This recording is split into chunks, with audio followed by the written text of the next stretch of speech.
Margaret, I suppose, like Deputy Cleary, I was listening to the full debate outside the chamber as well, and I suppose I was listening and reflecting on what different deputies were saying, and the Minister, one word or one phrase that she used at the outset of the debate was that not everybody will be happy with this piece of legislation. And that certainly seems to be the case. Some people don't think it goes far enough, others think perhaps that it goes too far. But I suppose I listened with amusement then, members from one particular party on the left standing up one by one criticising people being unable to attend communions, parties, funerals.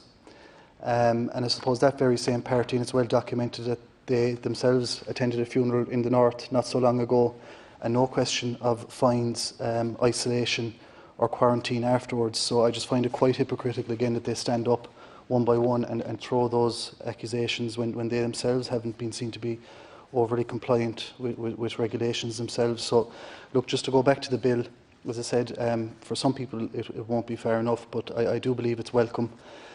I believe it gives us the necessary protection from people travelling into the state in terms of the possible spread of the virus, but it also proposes to institute a quarantine regime that I think is appropriate and commensurate to the challenges posed by the virus.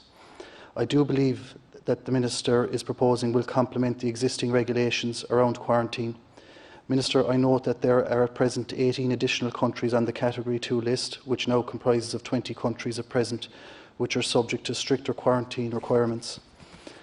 Minister, I think it goes without saying that given the prevalence of the virus globally, its ability to reinvent itself into different, sometimes deadlier strains, and its transmissibility require that the list of Category 2 states needs to be constantly under review.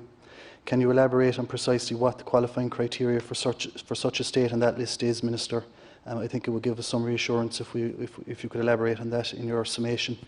Secondly, I note that the responsibility for designation of appropriate facilities falls to yourself once you are satisfied that the facility is suitable and of sufficient quality to meet the health and welfare needs of those quarantining. I'm sure the Minister is aware of the public inquiry in Australia in relation to their difficulties with their quarantine programme. In fact, I can see that in the Minister's bill you have tightened up on issues such as the use of cleaners in facilities there and how people here will be responsible for cleaning in their own rooms. Following on from that, I believe poor ventilation in rooms was another contributing factor to the poor performance in the Howard Springs complex near Darwin. I hope that the designation of such facilities here is thorough and that we learn from Australia's failings. So, Minister, my concern here lies within the agreement that you or the HSE might have with these approved persons. Is there a template devised by your department around the security of these facilities, the provisions around meals and other routine tasks in the facilities, the provision of training to staff, the use of PPE, etc.?